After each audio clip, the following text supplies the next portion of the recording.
Hello and welcome to the Dollhouse. My name is Kit Kowalski. I'm a feminist researcher and blogger. I'm joined by my co-host Edie Wyatt, who writes for The Spectator and who you can find on Substack. We're here to talk about sex, gender, and all sorts of nonsense in Australia today. And we are joined by a very, very special guest, Sue Clarke from Woman Up Queensland. And we're here to talk about some of the recent activism that you've been doing and what's happening in your neck of the woods. Welcome, Sue.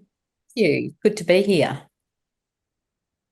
All right. So, maybe can we just start with a bit of like your background and like how did you kind of get into the turfy Oh, arena? yeah, it wasn't that long ago. It was in 2022, and I was running in the federal election for the Animal Justice Party.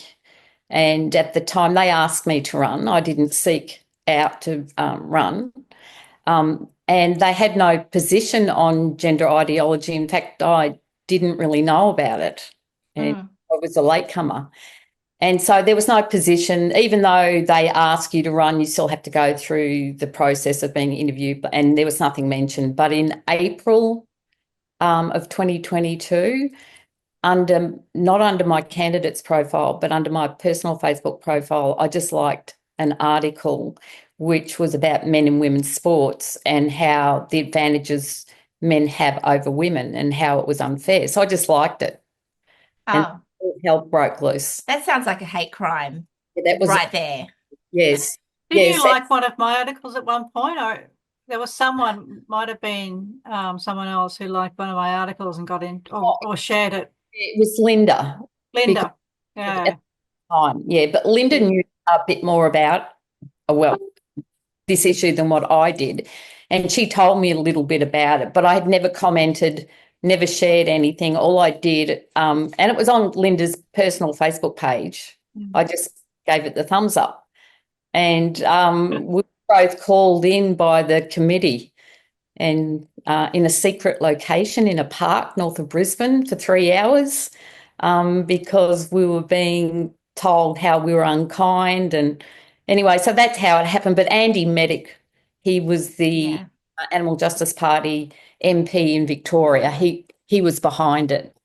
And we Mm. know now that he has two adult trans children, Yeah.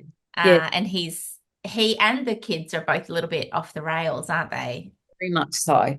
I was quite surprised because I admired the work he was doing for animals, but then realised the animals were just a vehicle, as they've all done with pushing this ideology through certain organisations. And I think a lot of these guys, they love the animals, they love all the things, but uh women are kind of the lowest form of life that they will defend, the last. Mm. and Um, Misogyny is yeah, buried in progressive politics. yeah, and I knew he had two trans children, but didn't think much of it. Like I said, I didn't know much about the issue. And Mm. so, and then all hell broke loose after that because we were asked to continue to run, even though I'd already resigned. Because I thought, you're not telling me. But they wanted us to go through gender conditioning. And Re-education. It doesn't sound authoritarian Does at all, does it? did You'll need that to go through also re-education to learn that your oppression is actually not yeah, from your body. It's and it's had to write cultural. a letter of apology to the trans community. And, no, and no way. the end of the 3.5 hours, like I went, no, I'm not doing any of it. You can use my name going forward because the election was 3 weeks out. But I said, no, I'm done. And then, Good Because on the you. ballot papers are already printed, right? yeah, and then the trans activists tagged myself and Linda into a Facebook post. And then that's when all hell broke loose.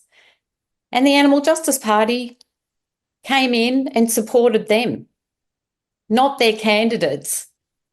Supported them, the ones that were inciting That violence. would, Yeah, yeah.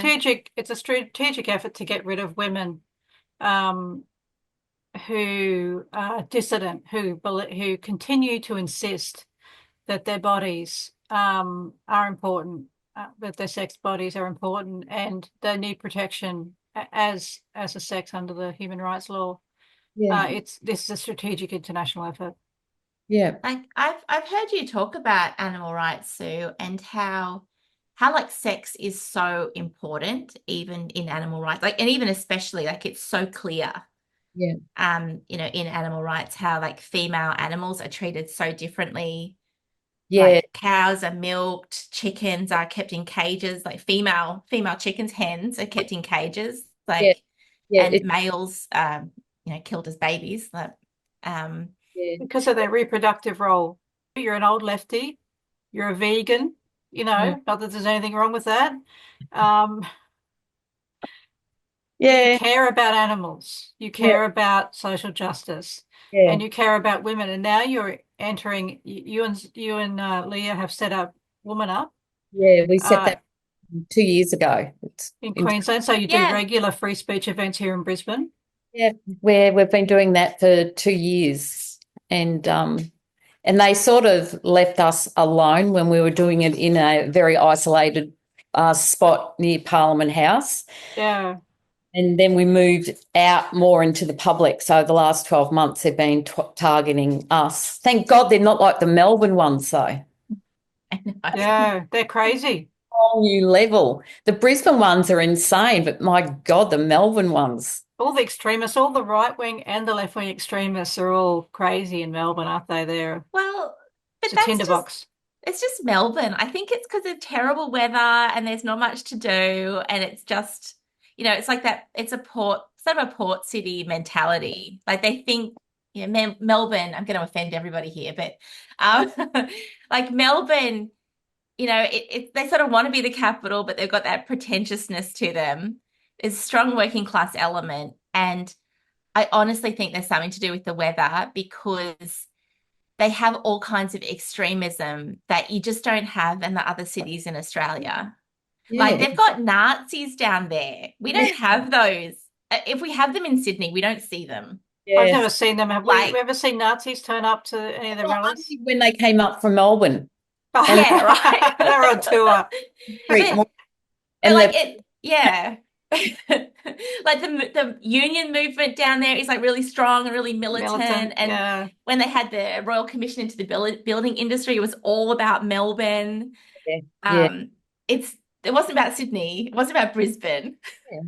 And I, it's artsy too, right? I mean, I don't want to be critical of the artsy people. I'll sound a bit right wing if I make jokes about vegans and artists all in one thing, but they are vulnerable. The artistic. They were the first people to be captured by this nonsense.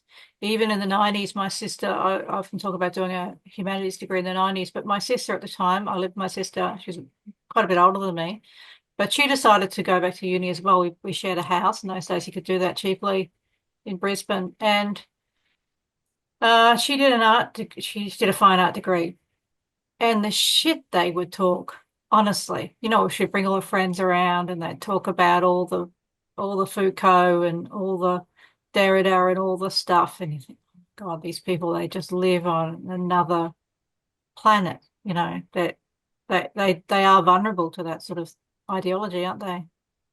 yeah. And also a lot of people within animal rights, they are exactly the same. It's just they jump on a social justice issue.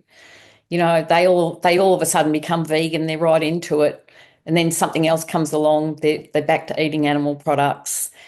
So they just jump from one social justice to an issue. In saying that, there's a lot of really good, solid animal activists, but you do see the transient ones that just move from issue to issue, but that they always bring along a touch of violence with them, We have aggression. we Yeah, have those in the gender critical, if we want to be honest. We Yeah, do have a few of those in the gender critical world, and you'll say, oh, they go from one issue to the other. yeah, I think, Chris Elston's one of those. He used to be Scientology, then he was anti-Scientology, then he was something else, and now he's this.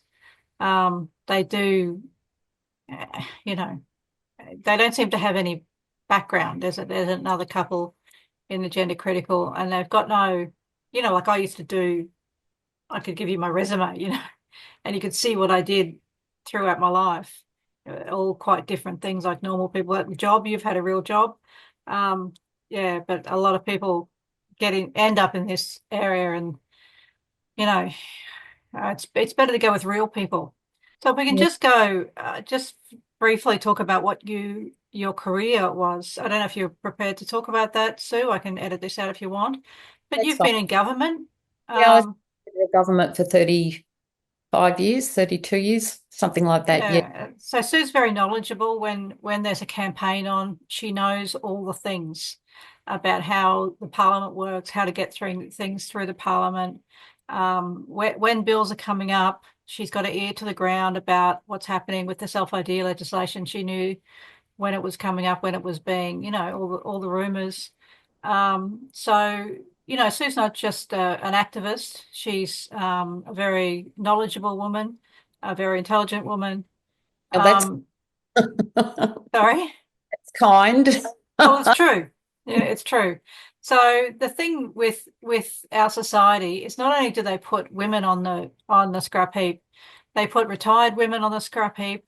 Anyone over, 45 or 50, off you go to the irrelevance, Yeah, corner, which is a part of, I think, misogynistic worldview that we're leaning into. So it's not just that we're ignoring sex.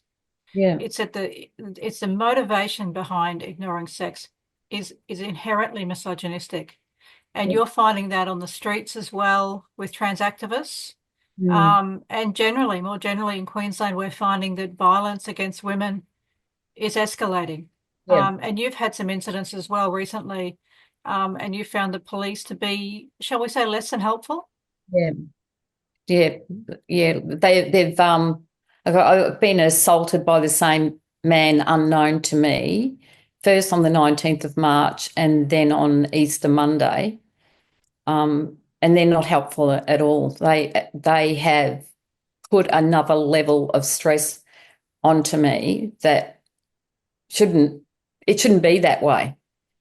And so because Leah was assaulted back in 2023, we were setting up for a speaker's corner, and we all know Mr. Sergeant. I wasn't there when it happened, but there were witnesses at the time, and he saw her and started yelling and came up and yelled. And she was visibly pregnant as well, which was, Yes, I remember I came a bit later and she was yeah, quite shaken. she was. And he came up and screamed in her face, was yelling at her, and he raised both his arms, and she thought he was going to hit her. And Mm. the thing is, which a lot of people don't understand the definition of assault, it doesn't necessarily mean physical injury. No. Yeah, And that's why it's assault and battery. Like battery is the physical part of it.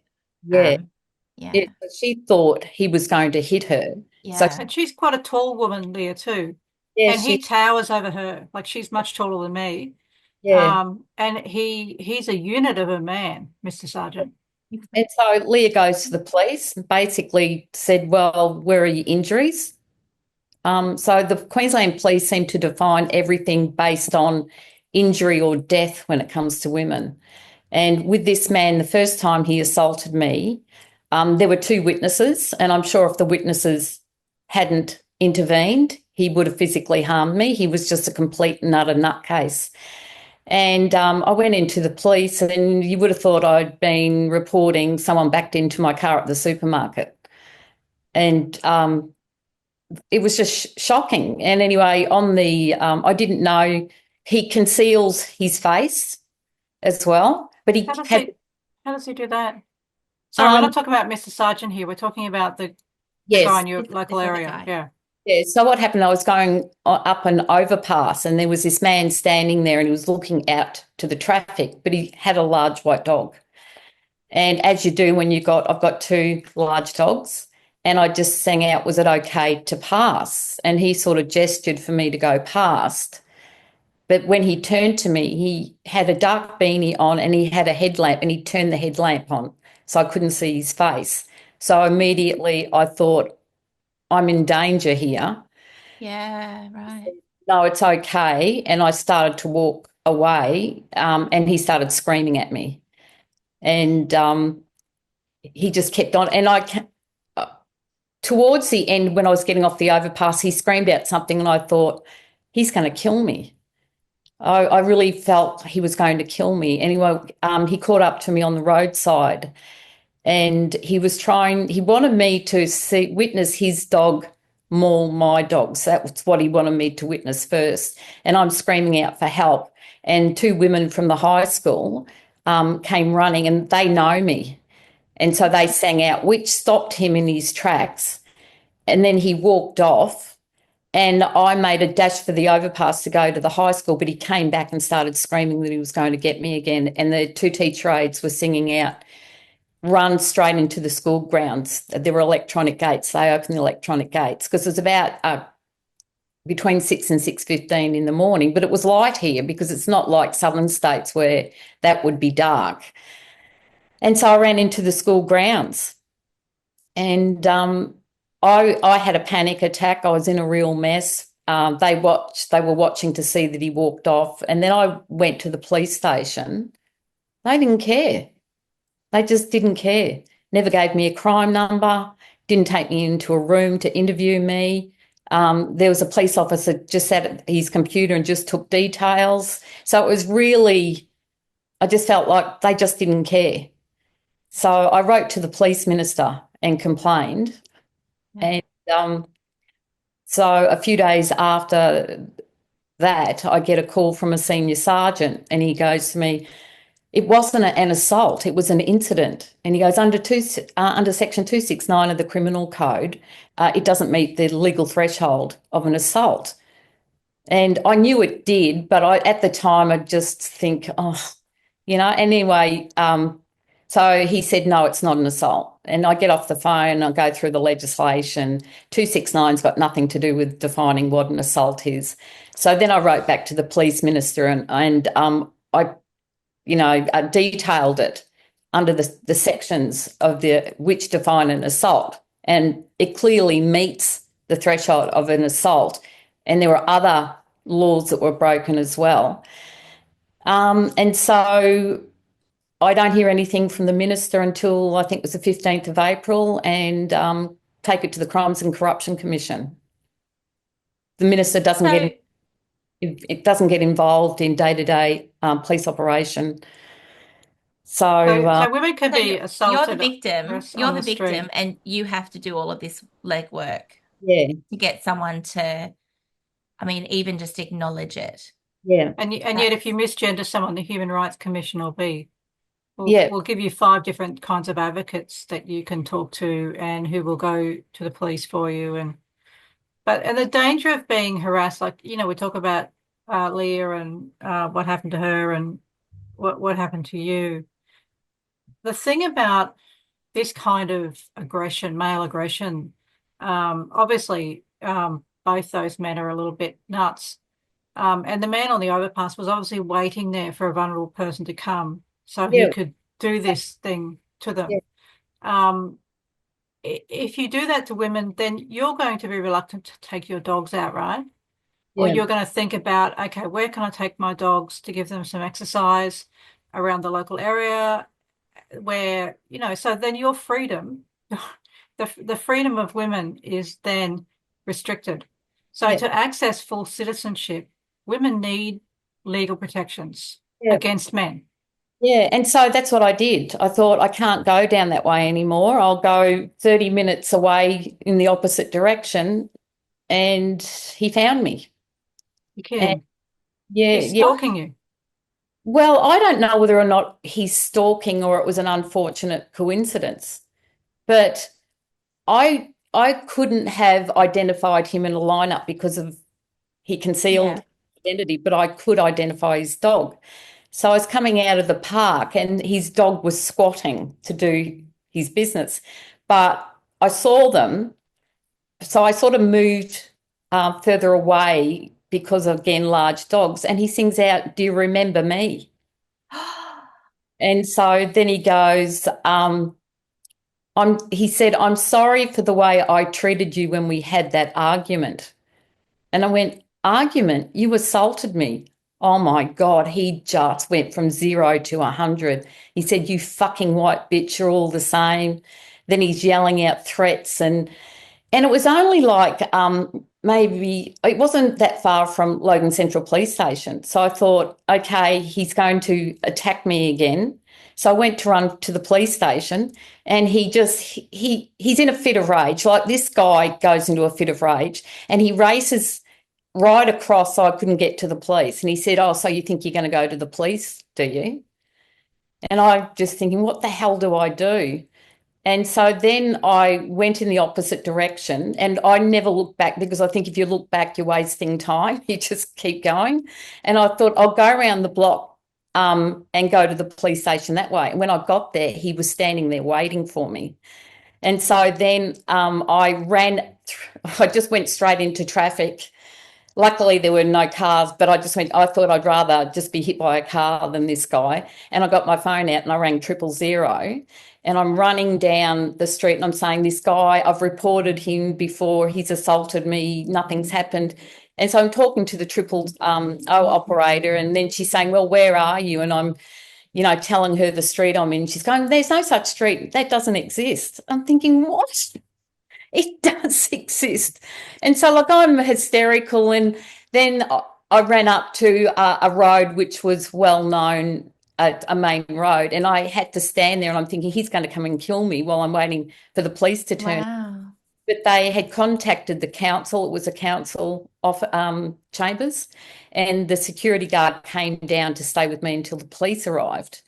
And then the police arrived and they were taking a statement before, and they said, oh, look, he's presented himself at the police station and he's claimed that you've assaulted him. So he thought I couldn't believe it. I just couldn't believe now he's claimed I've assaulted him. But that's what they do, right? They, Yeah. It's the reverse thing and trans activists do it as well, that we're committing literal violence against them. It's not just that we're, saying all these words. We're assaulting them with their existence.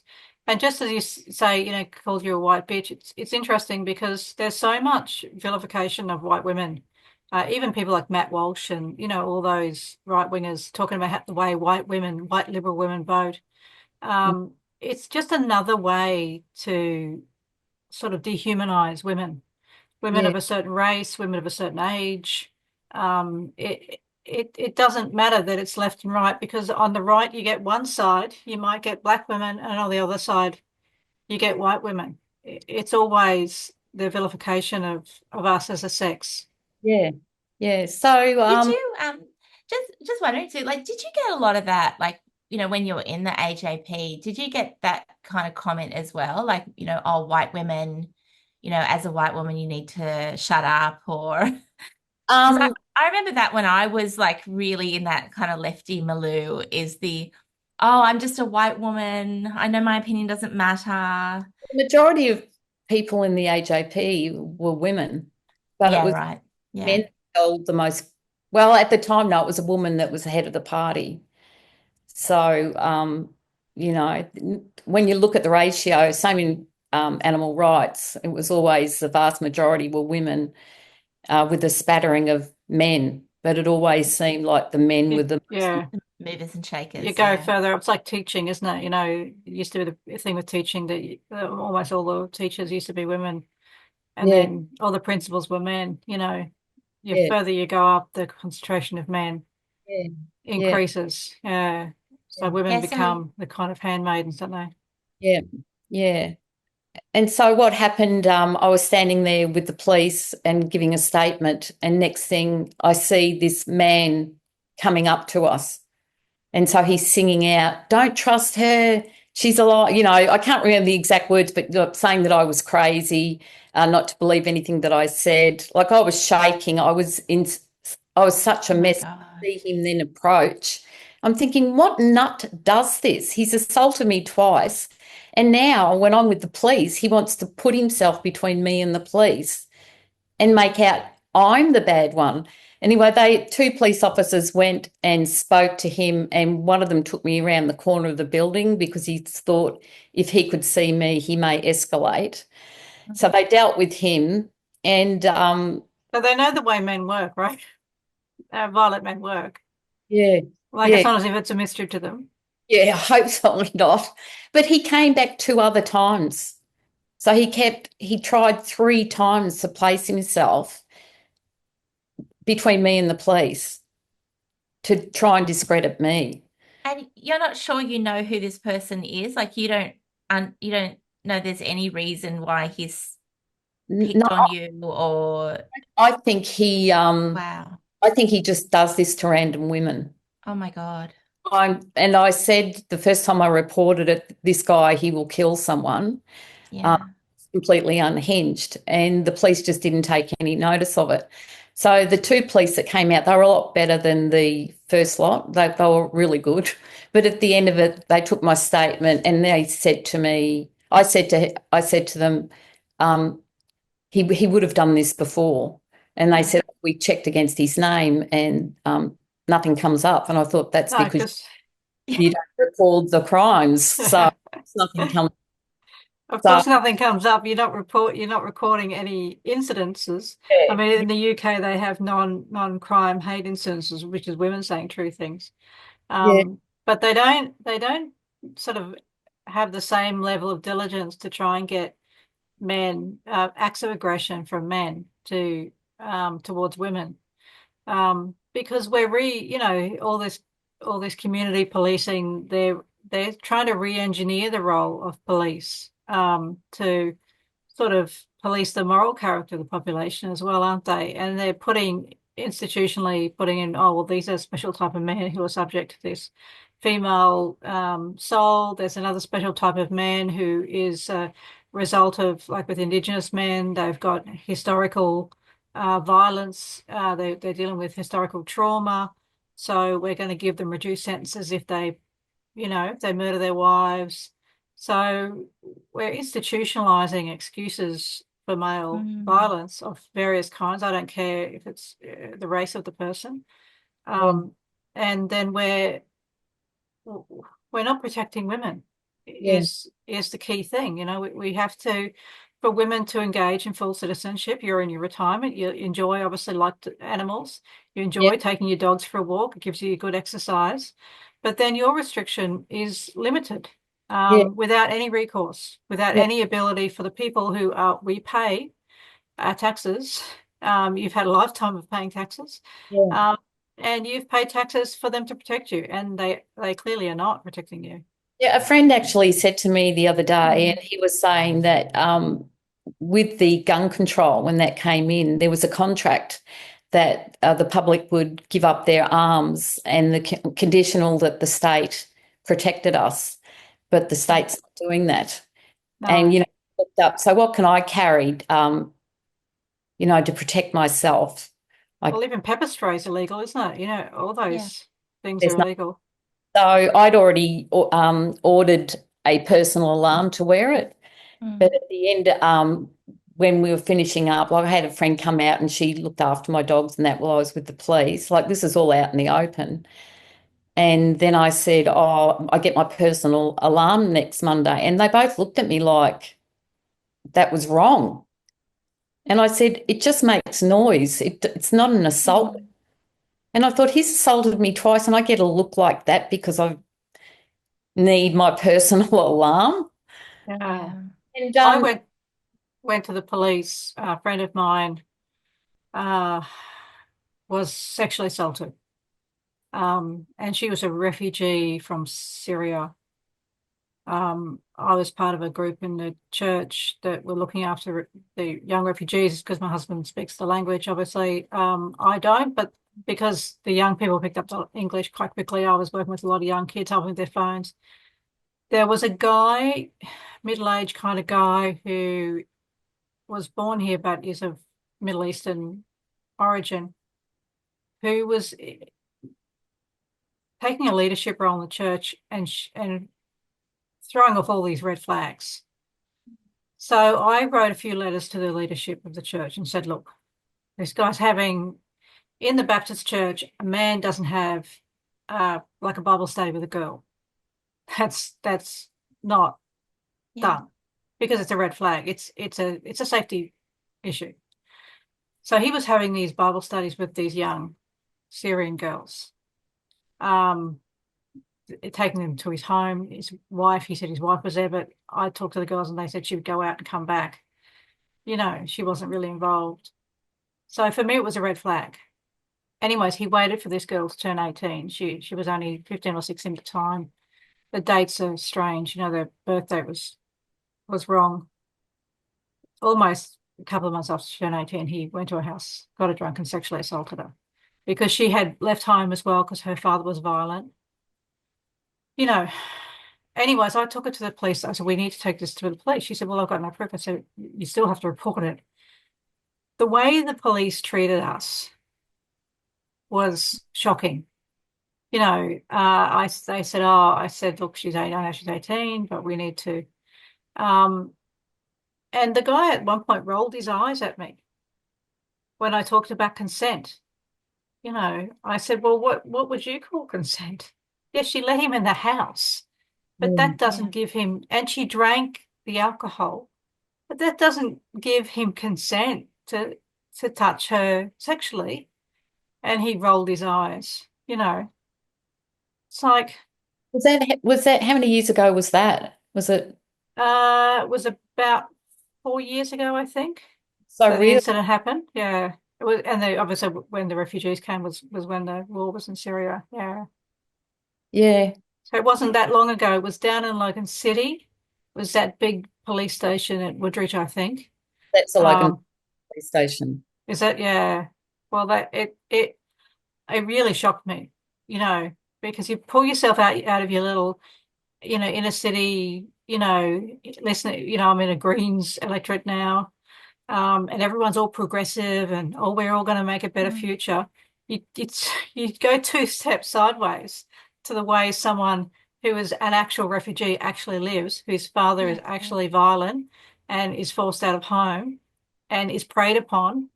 Thankfully, I had a lot of messages that I'd sent to church. So this guy had moved from that church. He'd requested a ministry in that church with these refugees, and because I'd raised suspicions, he wasn't given that. So he moved on to another church. He was put as eldership in the other church. I was then able to go to my church leadership and say, look, I said this was going to happen. This has happened. And then they then contacted the other church and the leadership in the Baptist Union.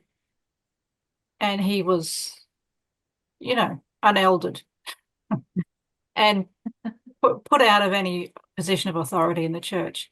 That's without any evidence, Mm. Yeah. apart from the fact that I said red flag, the But you, testimony of the young woman, and the mm, ongoing behavior of a man who constantly seeks the company of young women. Yeah, yeah. So, you know, but you've got those sort of structures in place in that community. Um, if you yeah, have those, like you have those shared rules, that's yeah, one thing. But yeah, if you don't have that to fall back on and you have to go to the police and just say, this man's behaving in an untoward way. Well, like I think it's very hard, and not to, um, put too much sympathy to the police, but I think it's very hard for them to really understand these kinds of like assaults. Mm. We're talking about it's just two people, they're alone, no one sees what's going on. And the police are like, well, it's not like their bread and butter is looking at physical evidence. There's a break in, there's a broken window, they can see what Yeah. happened. It's obvious there's something missing. You get hit, there's a bruise, it's obvious something happened. And when you move on to something that is more of an invisible crime, they really flounder. They don't Mm. have a checkbox on their system to mark it against. And um, if it's unclear what's happened or what's precipitated, then they just fall back on, oh well, it's not really a crime or it didn't really happen.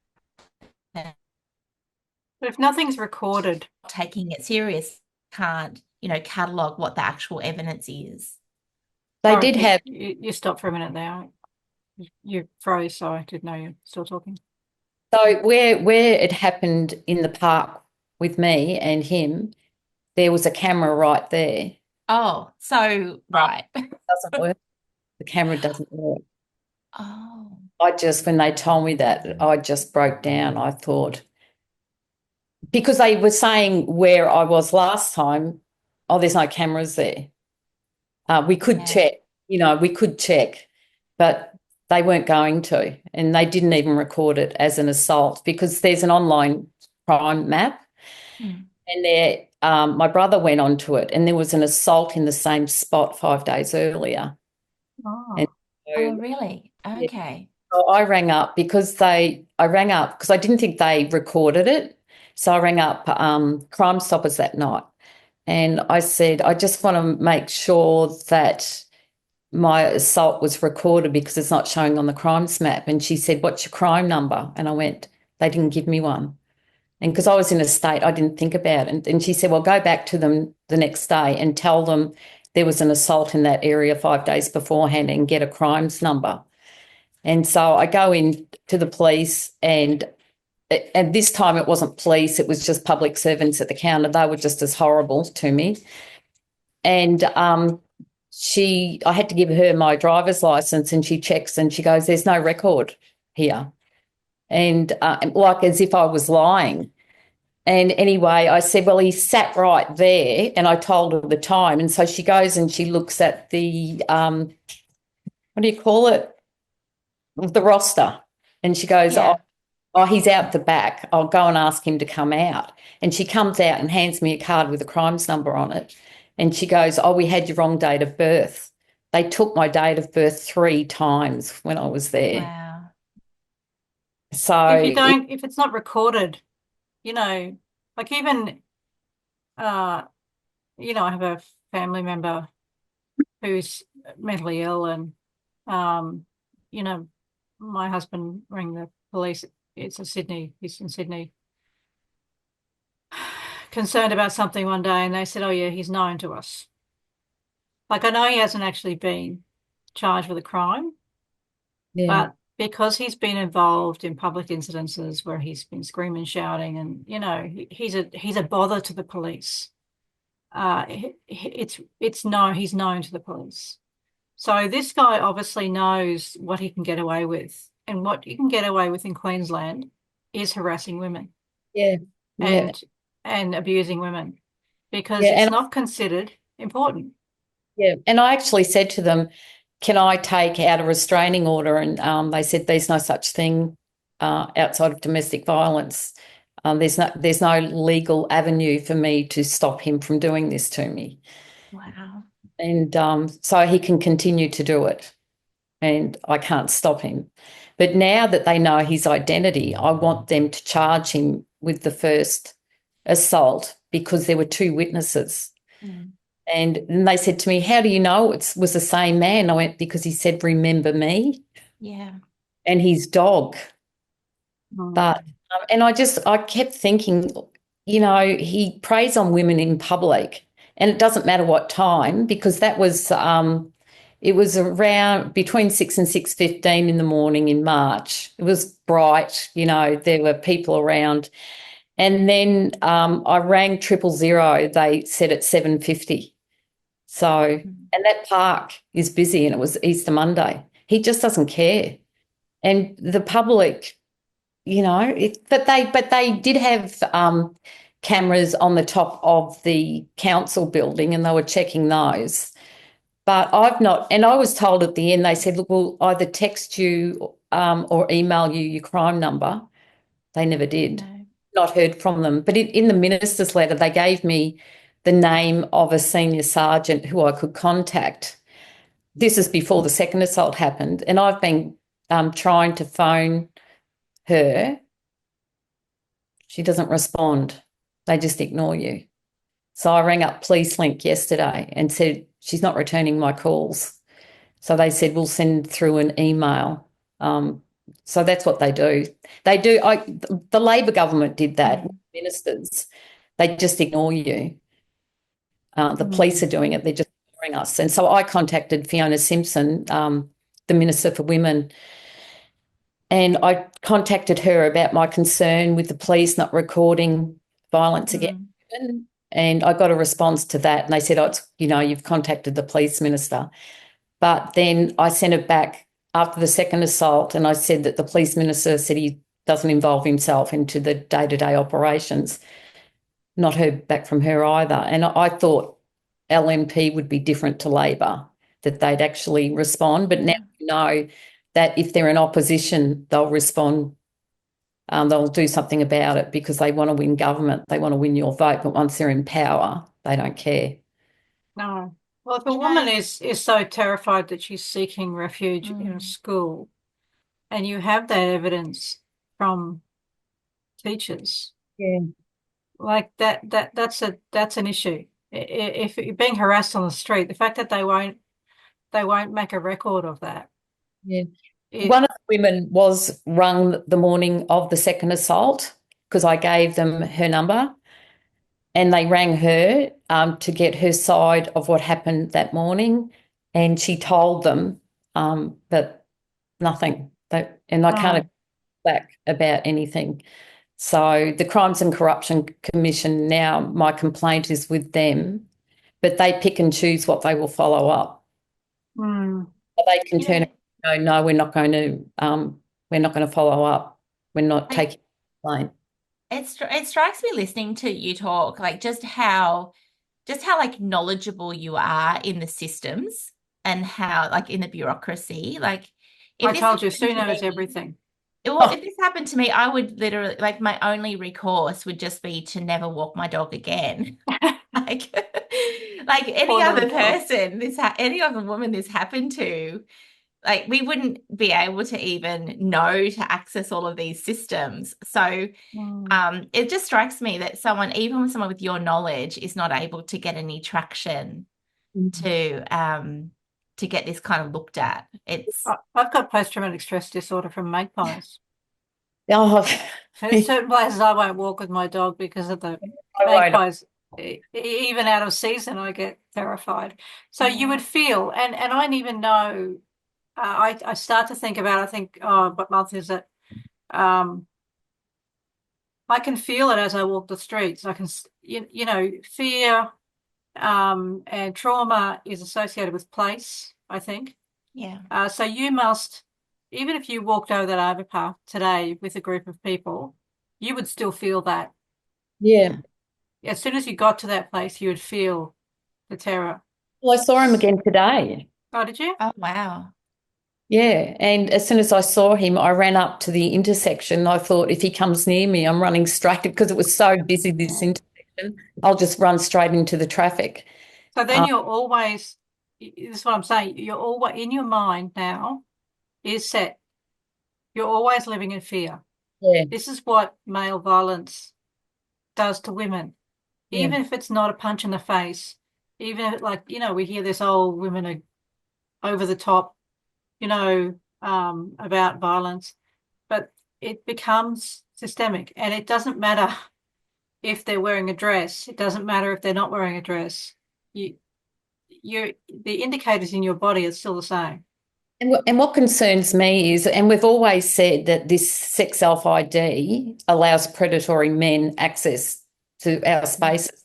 Man obviously does not know. Maybe he does. Maybe he has gone into women's spaces and then terrified them. And then the same sort of response that I've got from the police would be the same. So they're not protecting us. So all he has to do is go into a public toilet or a change room. And because he's so, he just goes into a fit of rage if someone confronted him. And because there are still people that don't know that men can just self-identify. Yeah. And so if a woman saw him walk into a public toilet and said to him, "What are you doing here?" he'd probably kill her. He's a violent, violent man. And so that's the risk of sex self-ID, is by allowing these men, and like trans activists always go, "Oh, you're saying all trans women are predators." No, that's not what we're saying. And they know that's not what we're saying. We're saying This self-ID allows these predators into areas they should never be allowed. So if anyone saw him walk into a public toilet, they go, okay, well, men identify as women now, but beforehand, someone might ring the police and just say, I saw a man go into the women's toilets. Now you've just got to accept it. So this man is a threat. He's out on the street. When I saw him again today, he was wearing a hoodie. He always tries to obscure his face, but the dog is very obvious. It's a large white dog and it's got fawn markings, and I can identify the dog, but I couldn't identify him in a lineup because And it's not, sorry, it's not, you're wearing a hoodie now, but in Queensland and Brisbane at the moment, it's not cold. You know, yeah, I don't wear my jumper when I'm walking at the moment. The weather is very moderate. yeah, yeah. Um, yeah, so Okay. especially not to have your hood up. Yeah, and so now he can go into any woman's space. He's a Yeah. threat. And I know now from my own experience, unless you've been physically battered or killed, the police aren't going to take it seriously. And Yeah. all this advertising about stopping violence against women means nothing. Even our own Minister for Women won't even respond about my issue. Oh, well, And they're gaslighting us. You know, when you're saying that, they say, well, you know, you're saying all trans people are violent. They say that to paint you as a hater, which is yeah, what they did in the Animal Justice Party. That's the only weapon they've got. yeah, They want to demonize us, and the more they do it, the more they put us at risk of violence. yeah, So they're on the left, and they're calling us, you know, white cis women who are, you know, blaming trans women for all the things. And on the left, they're calling us, you know, on the right, they're calling us white women who vote the wrong way. You know, they say the white, you know, progressive women. And we're all, I think the three of us have got progressive backgrounds in the sense that Yeah. we've all advocated for, you know, Indigenous people, for poor people, for small furry animals. Although I did post the other day that my husband had killed a mouse, which didn't go down that well. Um, we care about, you know, humanity. And that yeah. is a trait of women. And they're calling it toxic, well, they call it toxic empathy or something like that. Oh my God. I, So Well, you can go too far with empathy. you can It go can. too far. The Yes. interesting part was, though, because the police weren't refused to put it on the crimes map as an assault, and I thought it's between two schools, and that's what concerned me: is if a kid Yeah. coming to school early in the morning, would the Yeah. child target? If the child was female, he hates women, Do they but have to go that overpass to get to the school? They live on the other side of the yeah, freeway, or it's blocked off. They've got fencing both sides, so if you want to get to the other side of the road, you've got to go up the overpass. But I put it on the community page and I just explained what had happened and I identified this man. I said he's either an Islander or Maori. But before I did it, I said to my friend, I bet you I'm called a racist. I was called a racist. Yeah. People were getting stuck into me. How dare you? how You're just. dare you? And I'm Well, Well, it that thinking, was was normal once upon a time, right? To identify a person by the way they looked, a yeah, person of well, interest. I mean, that was one of the things with the Rotherham thing that came out in the UK. I read the book about the grooming gangs and the gang rapists in the UK, and that was happening for like 15 years or so, right? Like seriously, people knew it was happening for 15 years at least. Um, but part of the criticisms of the people who are trying, the women who are trying to stop it, was that they were describing the ethnicity and the appearance of the perpetrators. mm, They like that they were somehow racist for noticing that the perpetrators were like what they call Asian, which is, I mean, it was like Pakistani. yeah, Of course, you can Like, notice that we're middle-aged and white. yeah, right. Like they happened to notice the way that someone looked. Where like that's just, it's such a strange world that we live in, that you're not allowed to notice like these facts about reality. Like you're not saying he's doing it because he's a Maori and being a Maori is wrong or Yeah. bad or makes you a bad person. You're saying that's what he looks like. Yeah. Yeah. There's a massive Islander community, Okay. in parts of Brisbane as well. I went to a conference at a church in Logan once, and at the time I was a bit richer than I am now, and I was driving quite a fancy car. And I thought, I knew there was a car park and a paddock next to it. And I thought, oh, what's going to happen to my car, Woodridge, And the church had quite a substantial community of Islander guys, and they got them to guard the car park. Oh, yeah.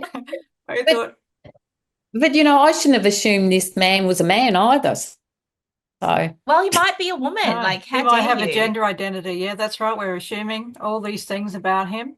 yeah, Um, but and he's it's quite large in stature. Um, yeah. but I was honest and said I couldn't identify him in a lineup, but I can identify his dog because the dog is so specific. That's so Yeah. funny. And because he called you a white bitch, it's probably, odds on Yeah. that he's Same he's white he's bitches. not Caucasian. Yeah, I keep thinking like if this was like a TV show or a movie or something, like one of two things would happen. And I mention this because I think it gives us a bit of a false sense of security about our place as women. Like, I think if this was a movie, you would turn around and you would know jujitsu and you would subdue him to the ground and you would be the hero. Like, you would literally commit a battery, right? But you would somehow be the hero in the All your movie dogs would do it. or your dogs. um, but maybe if this was a TV show, you'd go to the police and they would like punch up on the computer and they would have a big record and they'd have his picture, they'd have his address, they'd have instant access to the CCTV footage. They'd know he'd stalked women here, here, and here, and they'd go and arrest him and you'd be safe. yeah, But in real life, like, so we have this idea about how policing works, and it gives us all this confidence about, you know, where we are and like, oh yeah, sure, we can go out at night, we can go walk our dog any time of the day. But when something actually really happens, that's not how it works. yeah, I feel like Yeah. that even 20 years ago, like this might be me being romantic, but I feel like I always had quite a good relationship with the police. I feel like they might have said, look, love, what we're going to do, we're going to post a copper on there randomly, Mm. so he'll never know when the coppers are going to turn up.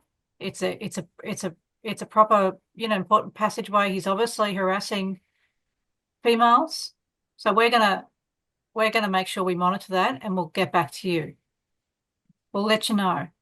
That's what, like, in years ago, if I ever had problems with, and had to engage with the police, that's the kind of response, you might get as a vulnerable young person from yeah, the police, from good coppers.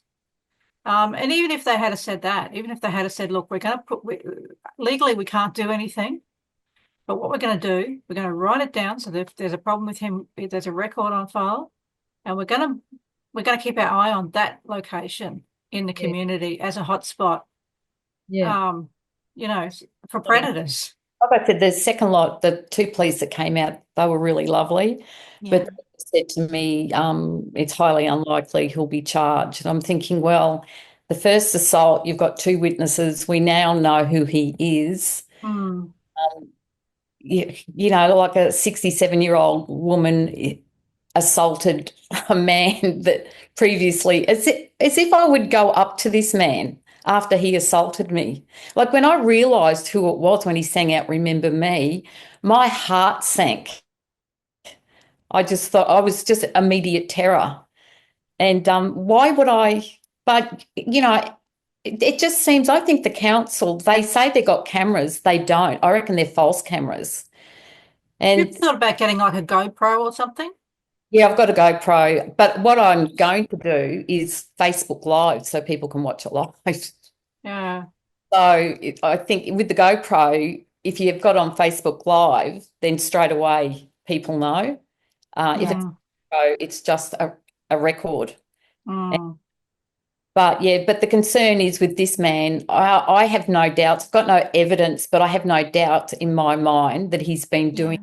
a lot of women, and that one poor woman, and it could be me because I'm still vulnerable, he's going to kill. And this is what the Queensland government has said they will never let happen again. And But they are how are letting they actually taking meaningful steps to prevent that? It doesn't sound like they it's Well, all are. they with yeah, after Hannah Baxter, they've got this coercive control legislation, but it is centered around partners, um, that kind of thing. yeah. It's yeah, I had my CCTV upgraded recently, and that was I was organising that before any of this had happened.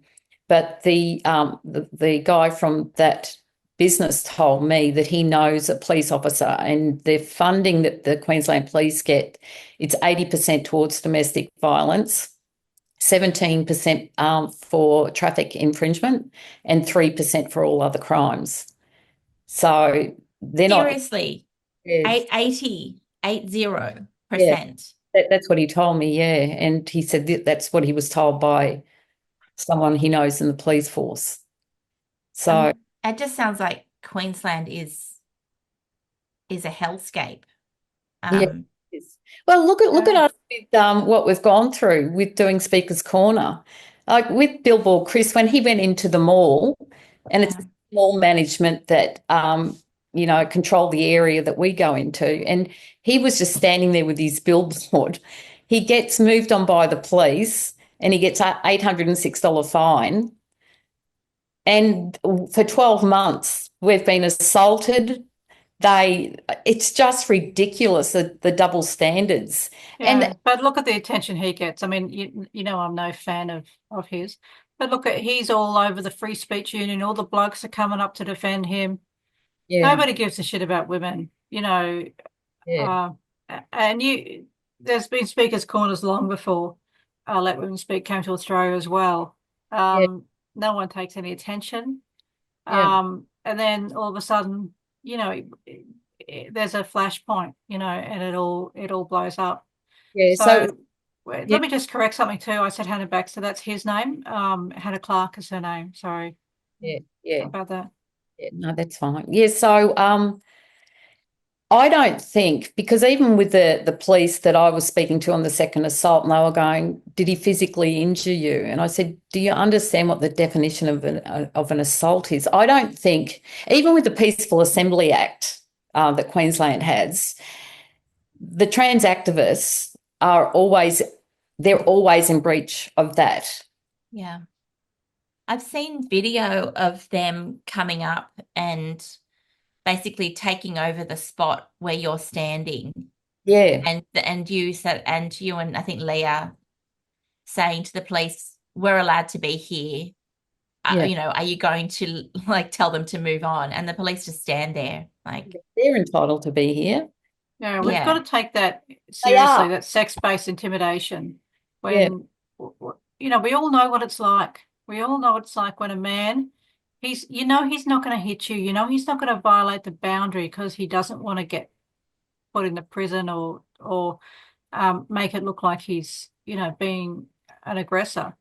But he'll come into your space. He'll dominate it. He has a posture about him. And even, when you're walking your dog, which I do as well around the streets, if there's a man coming the other way, there's a certain posture that a man mm, will have, yeah. and you can feel it, right? And so you might move to the side or you turn your head or whatever.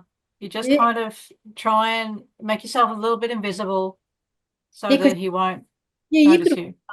six different men, five you don't get a bad feeling about, but yeah, there's one that gut instinct tells you that he's not safe. And men don't Yeah, understand that because they don't need to think in terms like that. no, So, no, for their yeah, whole life. yeah. Like I'm But talking about, like when you had those two incidents with that man, when I was attacked by the magpie, your brain starts to respond to trauma, and live by that. But that's our whole life. yeah, yeah, That's from when we're a girl, teenager, we sexually develop, then, 20s, 30s, throughout our whole life. And then you're having babies, how vulnerable you are there, and then having to deal with men in the medical sort of world. This is our whole life, and we're allowed to talk about it. Yeah. And now we're even more vulnerable because men can be wherever we Yeah. are. There's no safety for And us if you at all. complain, you're in the wrong. Yeah.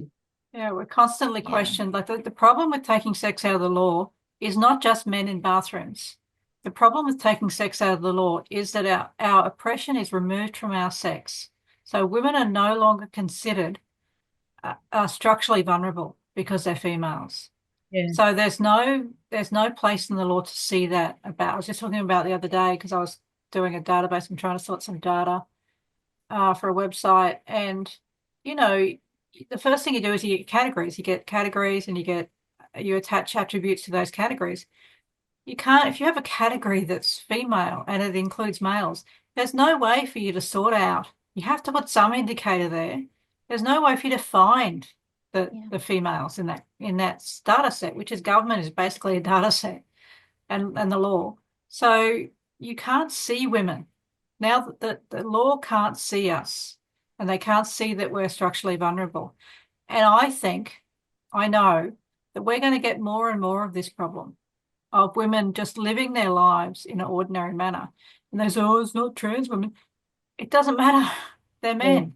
If the Yeah. law is structurally forgetting, again, our vulnerabilities, then we're going to face this all over the shop.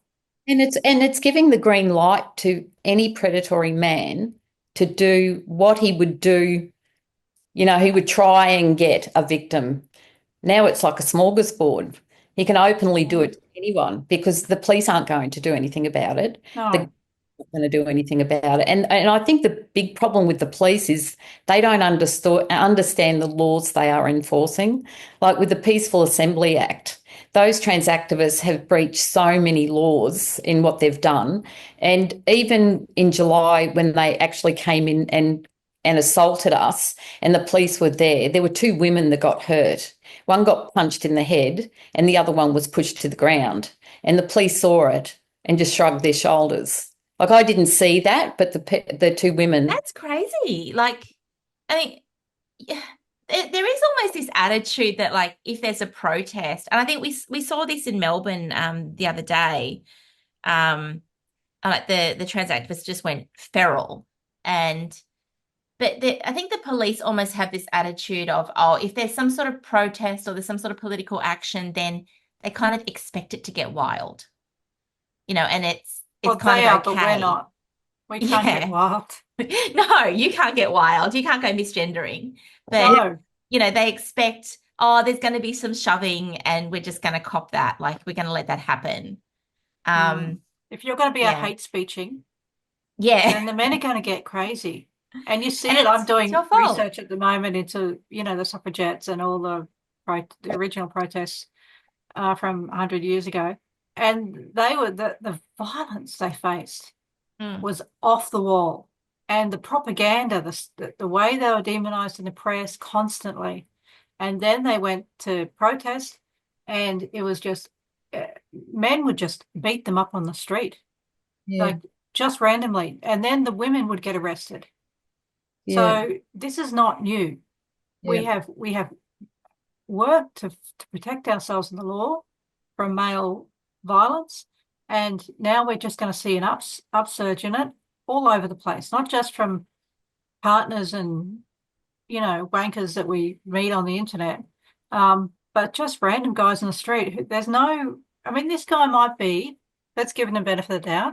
He might just be crazy. Yeah. And it doesn't matter about his race. There's crazy people, and we don't have asylums anymore. Yeah. So they're all on the streets. We know that a whole bunch of homeless men. I've got a genetic disease in the family that makes people crazy, and it affects women different to men. Men will get violent when they go crazy because they lose their boundaries. They've still got all their testosterone. They get frustrated, and they're more prone to violence. There's a revolutionary bit of feminist propaganda there. Men are more prone to violence. Yeah, they are. So we need mechanisms. And to I was help. like, I went back to that park after I got my personal alarm, and I told a couple of women I saw, because you get to know the regular walkers, and Mm. quite a few people in that park, but there are a couple of women that walk on their own. So I told them about it just to make them aware. And one of them told me that there had been 2 assaults in the park. And today I was in the dog park with the dogs, and two of the women I know by sight, we always say hello, came over and they said, "Oh, we heard what happened to you." Anyway, one of the women, Mm. a man came up from behind her and grabbed her and threw her to the ground. And she'd be close to 80, I think, and it Oh, happened in the wow. months. Because And then, that can kill a woman of that age. yeah, yeah. So, and she was saying that the police really showed no interest, but a second time she got assaulted a second time, but this time, like, he was flashing her. And she said to me, like, she said that he could have stabbed her. So I'm not sure if he had a knife in his hand, but someone interrupted that. But she said she's rung the police a number of times and they just go, "Oh, we're still investigating it." They've got no intention of doing it. Even when they know who it is, they just won't do it. Was It's it was it the same man, or we're not sure? It the was. same man. Yeah. Oh, but not Oh, the same man that's assaulted me. yeah. Yeah. Yeah. Yeah. Wow. So Yeah, they, because 80-year-old with a hip, if you break a hip, which you can do quite easily at that yeah, age, that can be a death sentence. I mean, Yeah, any it person who is. can fall down can hit their head and die, but for someone of that age, that's a grievous bodily harm. I mean, that's serious problem. yeah. So even her incident, and it happened twice, the police aren't taking it seriously. But And if they're she, picking on women, he's obviously a coward. So it yeah, wouldn't take a lot for the police to intimidate him into modifying his behavior a little bit, because he can obviously modify his behavior because he's targeting women. He's yeah, targeting a particular area where women walk. yeah. Yeah, it's just madness. And people have said to me, "Oh, it's so isolated, that park." It's not isolated. And Mm, and the police station is just on, it's there. It's on yeah, the jump. So these men don't care. And it's because they keep doing it and nothing happens to them. it Because the doesn't police, have to be isolated. Even I used to live at Holland Park, and there's a beautiful park there at White's Hill. I used to take the dog out every day there. And it's in the middle of the city. It is a park, but I'd go on the concrete path. But I remember one guy stopped me and asked me for the time. And I thought, who would ask? It was probably 6 o'clock in the morning. There wasn't anyone around. And, there's a guy coming towards you, and all of a sudden he says, "Excuse me." Yeah. And, mm, all your senses are there. You start thinking, what would I do now if I got attacked? Yeah. Where would I go? How would anybody hear me if I screamed? You know, it's it's just even though that area is quite safe, it's quite safe where I live. We still have to be always. Kit and I had this conversation with that stupid woman, Helen Pluckrose, about this, um, who was denying that women are structurally oppressed. And this is one of the examples we said. We said, well, we still can't, we still have to be careful when we walk at night. Mm. Oh, I don't worry about that. She starts telling us this story and just denying this reality that women, and it's not, we're not going to walk in the streets, reclaim the night, or saying that. We just need a little bit of support. We yeah, just need to know if we go to the police, Well, if there's a hot spot, then they'll come and say, well, let's see if we can help you with that. yeah. And it's just, I think women are probably more vulnerable than ever now. Um, I feel more vulnerable. Yeah, I'm getting older. I think yeah, and the trans, like the gender stuff, I think for me has just shown how much disregard there is for women's safety in the institutions. yeah, Um, yeah, like just without having to have any personal experience of violence or going to the police for violence. You can see it. Like there's the femicide project where they count the number of women who've died through domestic violence, and it's a lot of women, like 2 women a week, I think it was last year, were being murdered by their intimate partners. Yeah, I had a Um, friend, and her nephew murdered her. oh my So I God. worked with her for many years. So that was a real shock. Yeah, her nephew, she was at home with her sister, and her sister's son comes out with a gun and just shot her in the head. And then he shot himself in front Oh of God. her. So, Horrifying. yeah, And these stories keep us in check too, don't they? Yeah. You know, they keep us aware But always. like the institutional response is it's always advertising. It's all we're going to put $5 million into domestic violence, and $5 million and a couple of bills, or it buys some ads on the telly that say, "Don't hit your wife." And, Mm. all of those crazy, crazy men out there who are clearly not thinking clearly, they don't look at that and go, "Oh, that's a great idea. You know what? I'm gonna go fishing instead." yeah, Like that's, And those or you ones get about those consent. ads. Have you seen those ads about consent? Yeah. And or they demonize young men. yeah, They really demonize young men, and they make, but even before young men have had an opportunity to kind of have relationships, like it puts them in the position of like the perpetrator.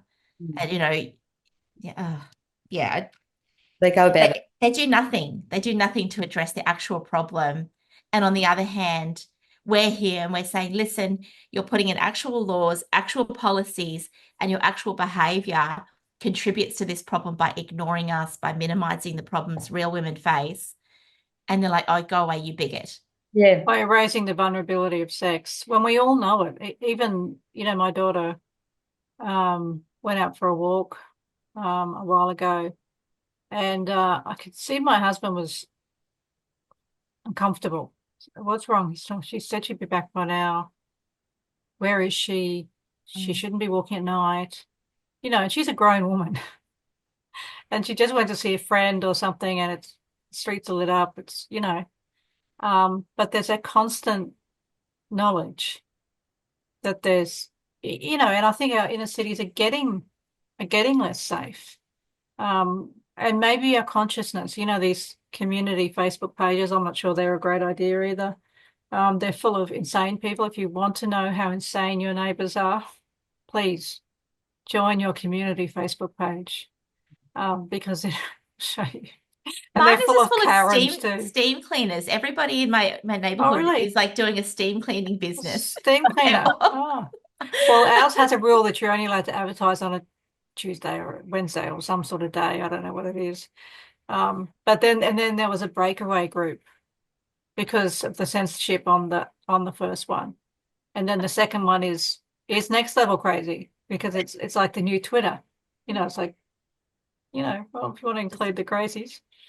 But yeah. anyways, I feel like there's an increasing consciousness at the same time as there's a structural ignorance of our vulnerability. A lot of people have said to me, "Are you sure that this man isn't like a trans activist?" And I went, Oh, "Well, the targeting you. language, but yeah, but he called me a Nazi or a bigot or a Yes, that's transphobe." right. Rather than a white bitch. Yeah, yeah, so he hasn't done that. So there's nothing for me to believe that he is a trans ally. Before I got involved with gender ideology, I sort of thought that women were respected, and, the misogyny wasn't Yeah. as bad as what it is. It's really opened my eyes about how I know we never got full equality, but we never really had it. They were just Yeah. plain. And The then same realization. and Yeah, now, I used to think feminists were a bit. I was always a feminist, but I used to think, come on, ladies, you know, you're going a bit far with that, with all that patriarchy malarkey. In saying that, the majority of men are good, we've got men in our group. So there's Yeah, some really decent men out there, and these types of men are the minority. But yeah, yeah. so And I have a good man in my life, a key bloke. There's nothing, and you have to keep saying that, don't you? Because they say, yeah, "Oh, you crazy cat woman. You live alone with your dogs or your cats, and you know, you it's don't true. have anybody." It's like when I was standing there with the police and he, screaming out like I'm the lunatic because I'm a man, so I've got to believe she's just a woman. Don't listen Mm, to her. She's unhinged. She's a yeah, woman. yeah, that's right. Yeah, and a retired woman. Like God forbid that a woman over 50. Yeah, he was Uh, amazed I could run because like I have had really bad knees. This is a plug for the Revitive machine, and I thought I'll give it a go. I bought it in January to see whether or not it would improve, and it has. I was able to, oh, and I put it good down to on. that machine. So yeah, because a lot of women my age would not be able to run, but I guess also Oh, adrenaline kicks in as well on top of that. But mm, yeah. And I was watching something on Netflix, and this woman's trying to escape this man that's trying to kill her, and like I'm having a panic attack. And I think I can't, yeah, at the moment, I can't even watch a TV show where that comes into it because automatically I switch into that mode of running for my yeah. life. I can't watch them. Yeah, and I said that my husband was wanting to watch something one night, and I said, "Do we have to watch this?" It might have been the same program. I think it was on Netflix. Do we have to watch this program about a man who's obsessively stalking a woman? We're going to watch this for an hour and a half. Um, and I guess it didn't really. Obviously, he just thought it was a TV program, and it was interesting, and he was interested in the plot. So maybe you could finish watching it when I'm not home, or I can go somewhere else. Me being coercively controlling of my husband's viewing. Because I can't watch things like that. I got enough anxiety in my life Yeah, watching the real life world yeah. without Well, having to watch the fiction of it. and we look at like what happened in Melbourne on the weekend, and Yeah. all these crazed men um, wanting to like they even called it the Ring of Steel that they put around to protect the women. Saying very ordinary things, And your almost friend boring Eddie things. Medic was there, got involved in a couple of scuffles. Your He old went boss? through the Ring of Steel and He used was aggressive. he used Parliament parking uh, to do what he did. So I've looked into that because the parliamentary privileges and the passes all end like they should. He hasn't been Yeah. an MP since November 2022, but found out that they can have parking as former MPs. So that's a privilege as a recognition of service. So, because it was Rukshan that took the footage. Did you see Rukshan's footage? Yeah, yeah, yeah. Or if it was Andy Medic, but it was clear, like because I know him. And then he's used Parliament House to be able to infiltrate the women. So that is just unbelievable that he would do that, to use the Parliament House parking to be able to get behind the women. Luckily, the police escorted him off.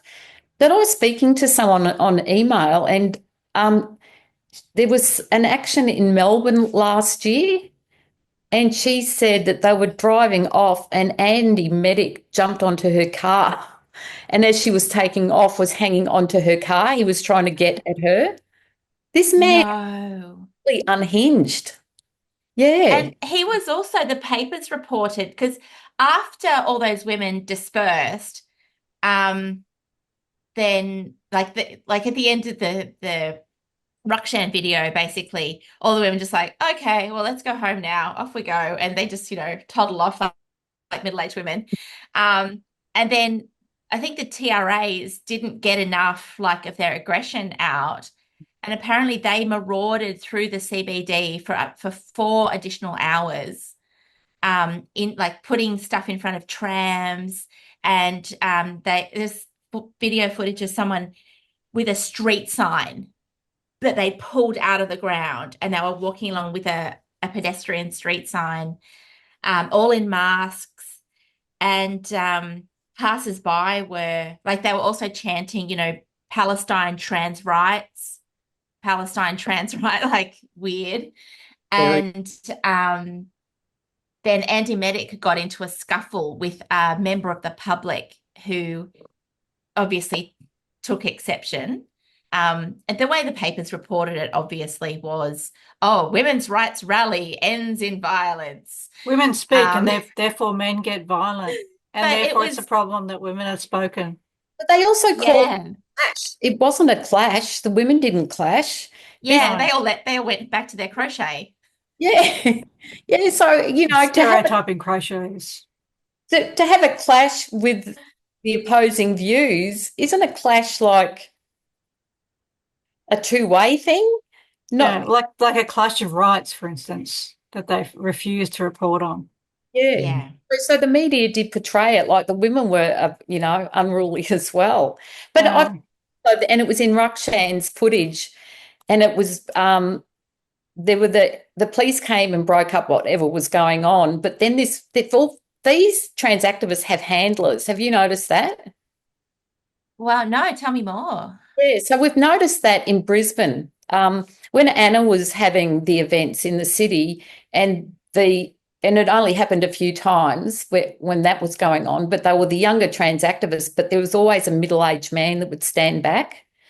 And Oh, and I noticed that on Rukshan's footage with these trans activists that were masked, and this middle-aged man comes over and goes, "Are you all okay?" And then he was with Andy Medic when the scuffle was on. So I'm thinking Medic is also a handler. oh, hmm. right. That hand Oh, middle-aged, well, they're not normal men because of, yeah. yeah. But I have noticed that in Brisbane and also on that footage the other day, and I'm thinking Medic is a handler of these young people. That's Well, just my opinion. I've got no evidence of that, but it just doesn't make sense. yeah. And why does he get so violent all the time? I mean, Well, this man, is it a miracle of God that Jesus has given him two trans children? yes, I don't want to offend Christians. I'm a Christian. I'm being sarcastic, obviously, but yeah, I know. Jesus didn't give him two trans children, Well, but gender Jesus has I, Yeah, given him two trans children. no, I yeah, looked him That up would this seem, morning. I looked him up this morning actually, and he had in 2019, he was backing the transgender bill through Victorian Parliament because he had one trans child, yeah. Eden Medic, who I think is a non-binary female. I think. And then the other one is Keelan, who is a male who's older, who's subsequently trans. And he was involved in a bit of a violent scuffle in 2021 It where was. he was out doing something like weirdly nefarious on the street, like spray painting or something, and someone as tried you to stop do. him and he got all upset, and was the victim of violence. Um, And the media was all over that. Oh, poor Andy Medic's child. But then it was found that it was Andy Medic's child that actually stuck. Always, there's always something that's later found, isn't there? We hear these stories, and then it doesn't take much digging to Yeah, find out there's some sort of dodgy shit going on with yeah. these people. They're ideologues. The people who are put in positions of leadership are often unstable. We Mm. find that with a lot of not just the trans activists, but the reporters, and the people who get in the press, people who get in the political environment. I mean, you just need to look at the people that the Greens appoint, and one after the other, of the ideological appointments. Scratch the surface and you find a crazy person. And Um, look at I cannot believe that the media did not pick up on Drew Hutton. Like he got up there and Yeah, tell us about that. so Drew, about 3 years ago, what was her name? Was it Linda Gale, the Victorian? Yep. Yeah, so he stuck up for her when she was being cancelled. And he just said on his Facebook page something about, that women should be able to have a voice and discuss this. And he was getting other women talking about on his Facebook page, about their concerns with gender ideology and the lack of consultation. And then he was ordered not to take his post down, but to delete all those comments. And he basically said, well, freedom of speech, they've not said anything that's untoward.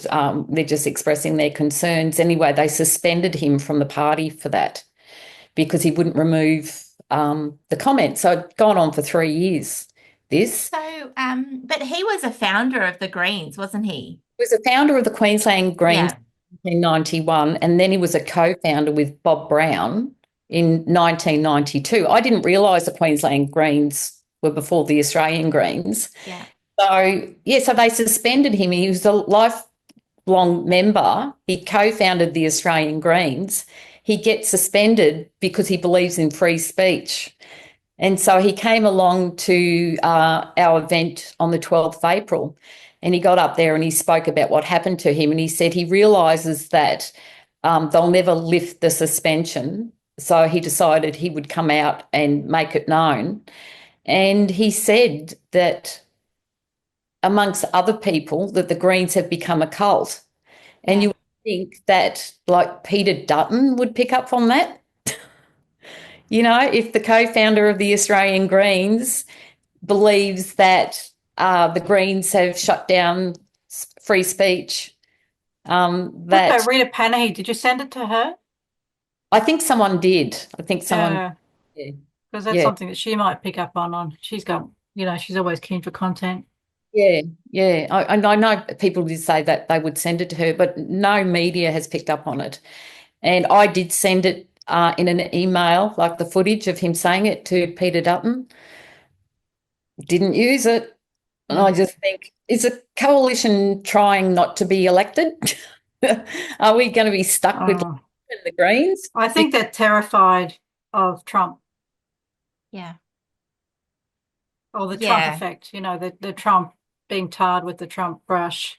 I don't think this trumpet of patriots has made any help. I mean, Yeah, we're all going to be happy to see the election finish because I've been watching a bit of YouTube trying to train myself up on a couple of things. And, every 5 seconds on YouTube, you either get the trumpet of patriots or you get, I'm in Griffith, so I get the dopey bloody Greens guy who's running the place here now, or Labor who are trying to get the seat back. I've never been so keen to see Labor retain a seat in my life, or get a seat back.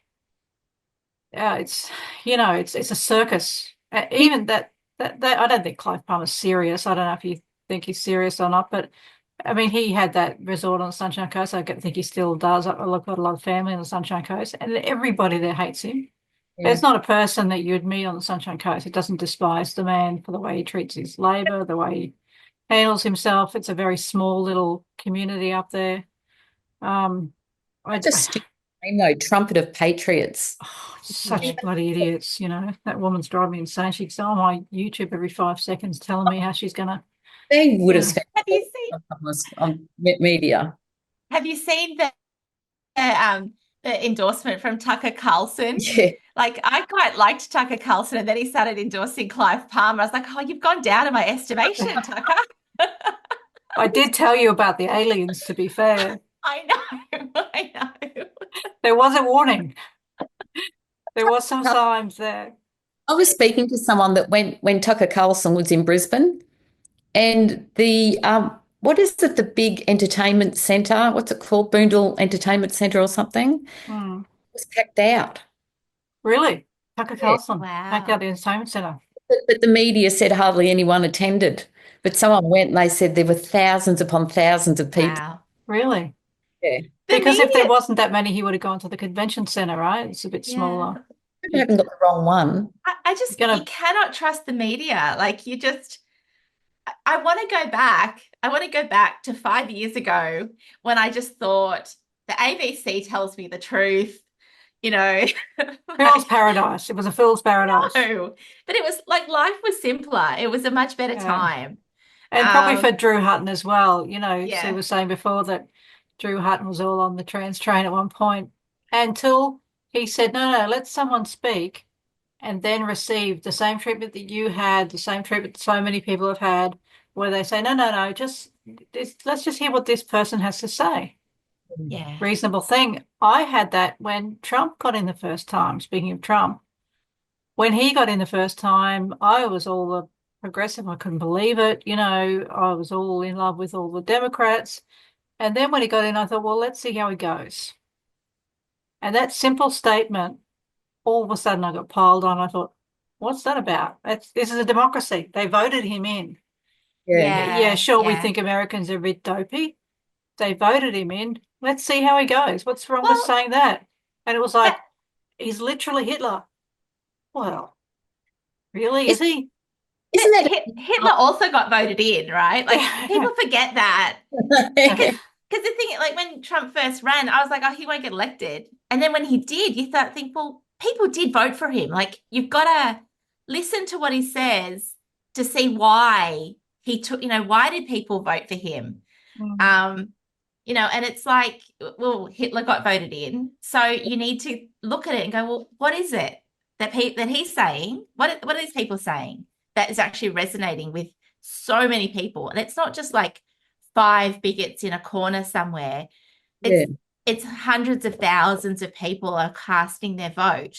Mm. So yeah, Hundreds you of you millions can't in the dismiss state in the that. States. Yeah. You know, You can't dismiss that. one politician that gets day one into office and then starts doing everything he promised. No. And, Yeah. oh my God, if he can do it, why can't other politicians? And people are going to me, it's unfair how he's putting America first. I went, he's a president of the United States. Isn't that what every leader should do? Not that, Yeah. Like there are critics that you can absolutely make criticisms of Trump, but try to make them real criticisms.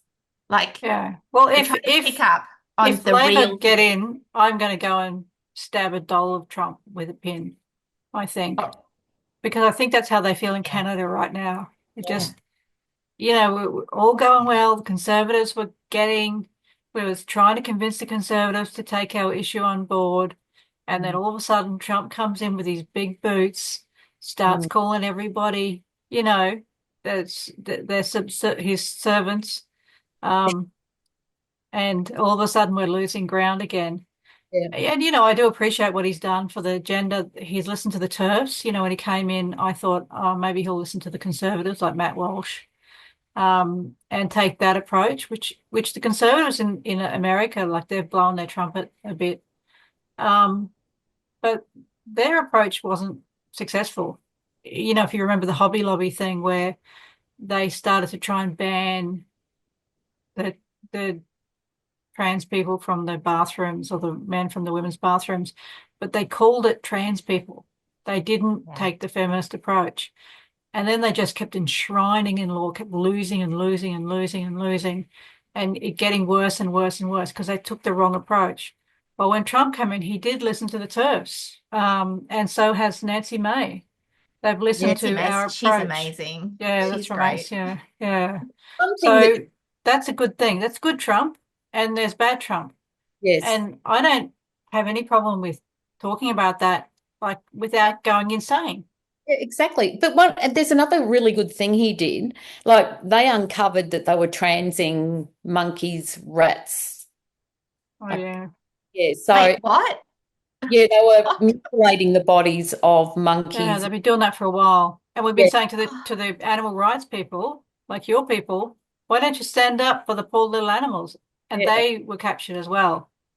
And so what he did, so I didn't realize when in his first term, he was trying to get rid of animal research because he realizes that it's a waste of money. It's just a massive industry.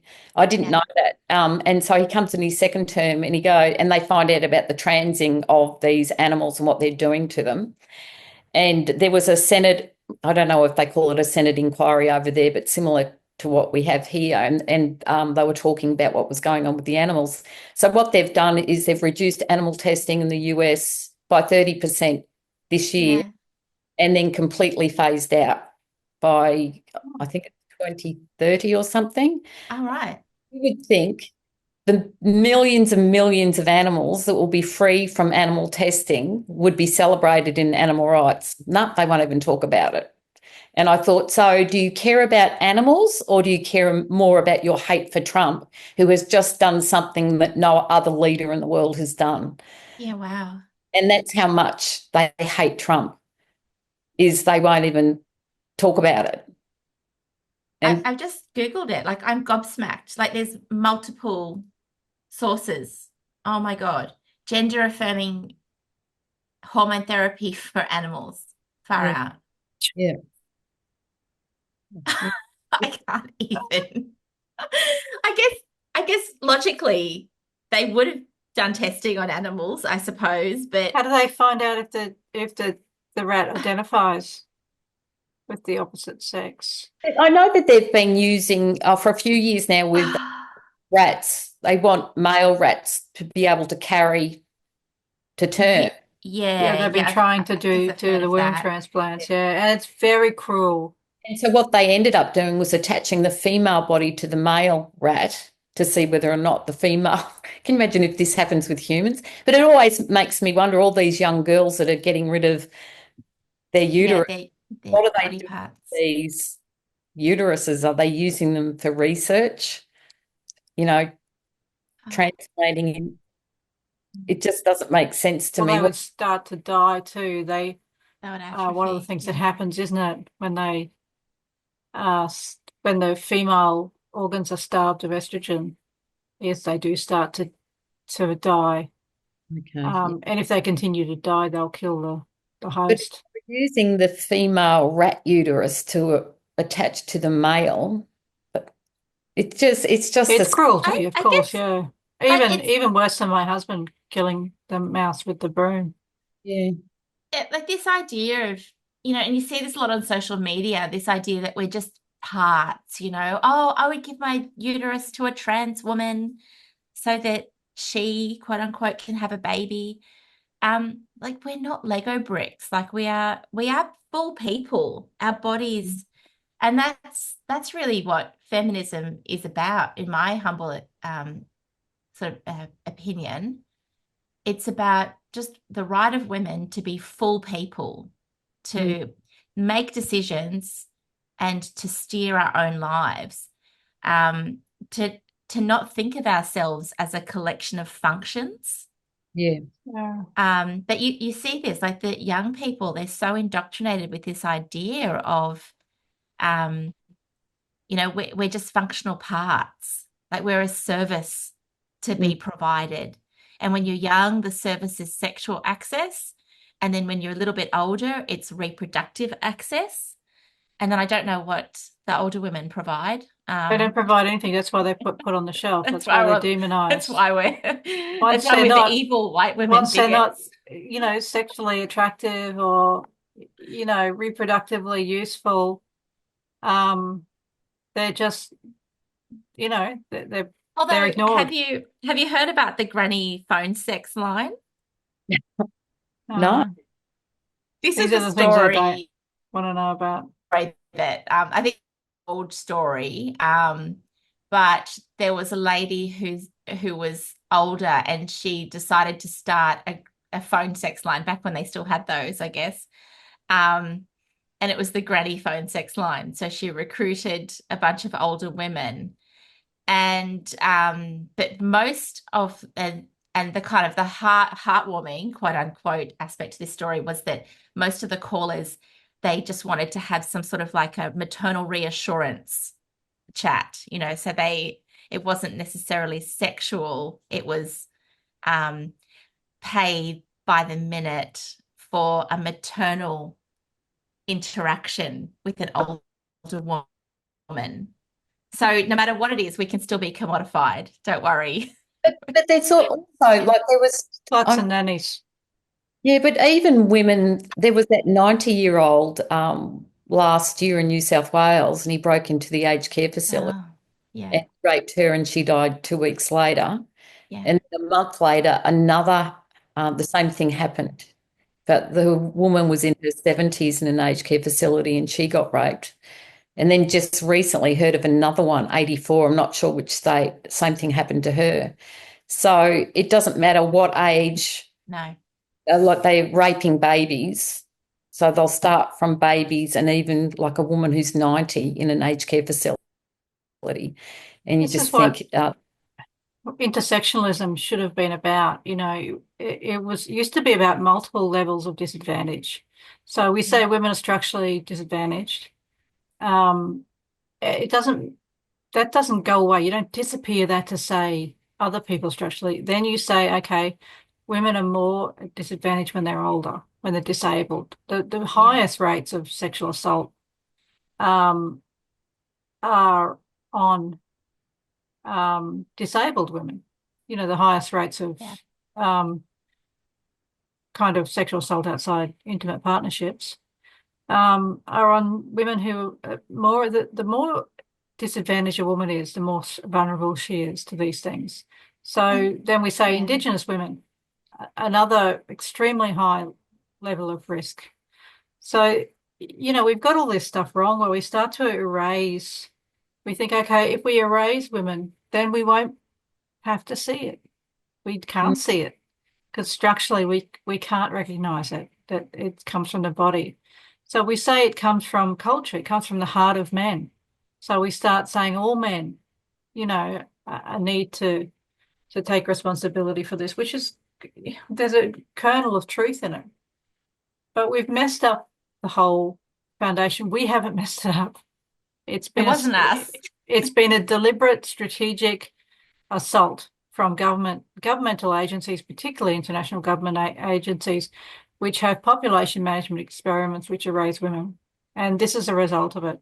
The result is a 67-year-old woman living in her house trying to walk her dogs cannot get any help from the services which we pay to protect, and especially protect vulnerable people, so that they can live their lives, so they and can walk their dogs. in Queensland, if you're over 60, it becomes a serious assault. Oh, So, really? Does it? Yeah. yeah, but we've got a police force that doesn't want to. It's Won't not if report they it. don't call it an Oh God. assault. Yeah. Yeah, so it makes you wonder, when will they act? Yeah. Well, not without organised feminist movement. We're not really doing the dollhouse very often anymore. We're not going to do it weekly. No. If someone wants a chat, they can come on, we'll have a chat, or we'll do a special event. It takes up a lot of time, and Kit and I have both got other projects that we're interested in separately, and we'll do some things together. But it's a lot of work with all the It's a things to lot. do it It every gets, week. Yeah. yeah. So we thought we'd just Um, bring Sue on today to talk about the problem male violence, and that we're more broadly interested in women's protection and how the legal system is affecting women in their everyday lives as well, Yeah. as opposed to just one single. I mean, we're still single issue focused, obviously, as women, but other than one particular aspect of how women are being erased, this is relevant in the sense that it's how we're trying to live our lives, and we need these protections to be in place. We need the And, police to take it seriously. yeah, like when Leah got assaulted in 2023, and you think, oh, well, that was just a one-off. But now with what's happened to me, you can see a pattern yeah.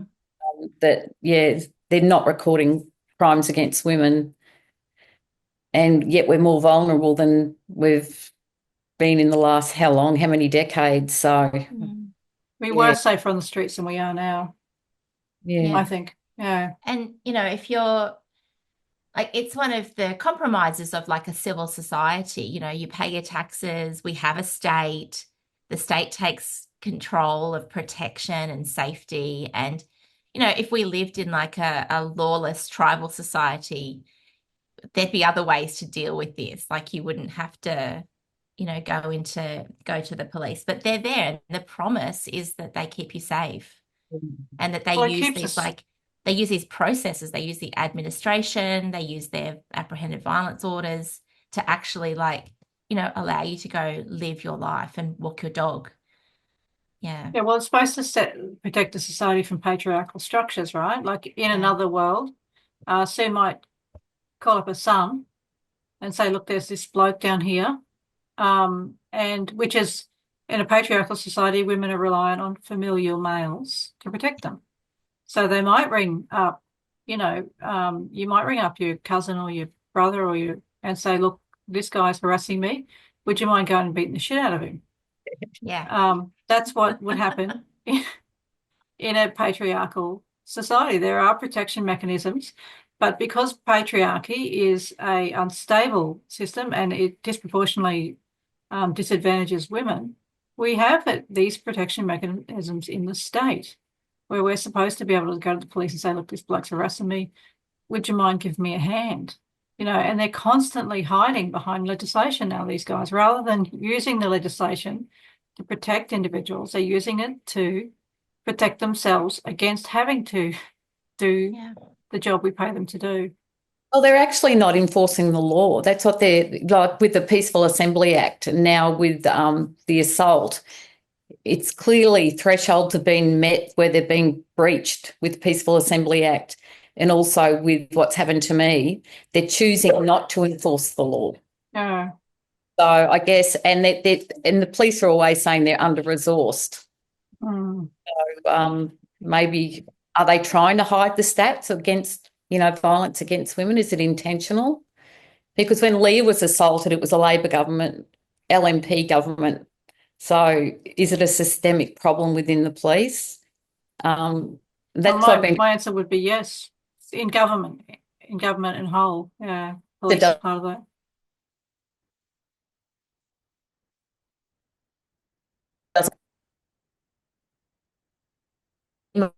And I respond and I go, well, I don't know who sent this email from the minister's office because there's no name on it. Wow. And it's happened a few times. So I'm thinking, is this now in government where whoever's responding on behalf of a minister, they just don't put their name and they never give a contact I've seen that. And I think the intention is to try to protect the civil servant. Like, if you're just a lowly clerk, it's not your responsibility to like put your name on things, but you have to answer in someone's name. There has to be accountability, right? Like, even if it's on behalf of, you have to be able to say these words have come from this person.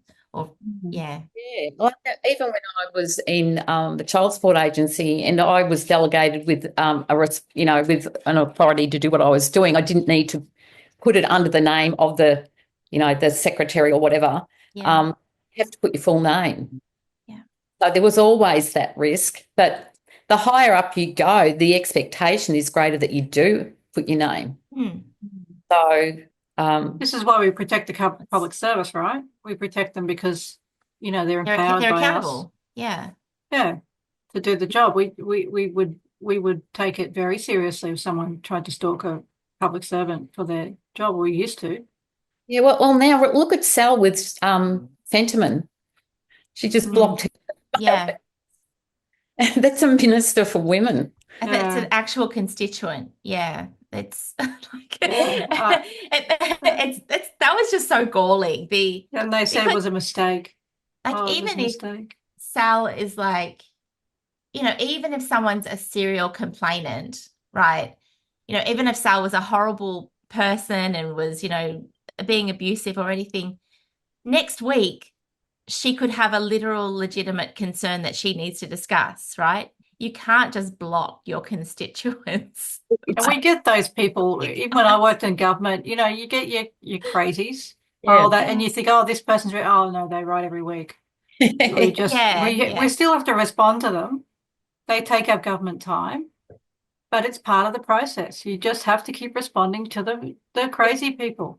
It's really funny that someone suggested to me that I go to my local MP who's Labor, about this issue, and it's Shannon Fentiman. And I went, no, I think she probably wouldn't want to know about what's going on with me. And I've got Max, what's his name, the Greens guy. So you can imagine how concerned he would be about any of these issues. You know, So, they're Zero. all, they're all put themselves out as the bleeding heart lefties. But they're all standing for the same, international governmental, procedures which erase women. yeah. That's And all the things. just as we've been talking, I've noticed on Twitter, Nancy Mace from the US has just posted, any guesses how many trannies who've threatened to kill me in detail have been arrested to date? Zero. So it's like she's a public figure. She's she's an MP, or whatever they call them there. She's a representative, and yeah, again, like they just don't take it seriously. Yeah. This is just Oh, totally acceptable, Yeah. that you threaten to kill women, because you don't like what they may have to say. yeah. Yeah.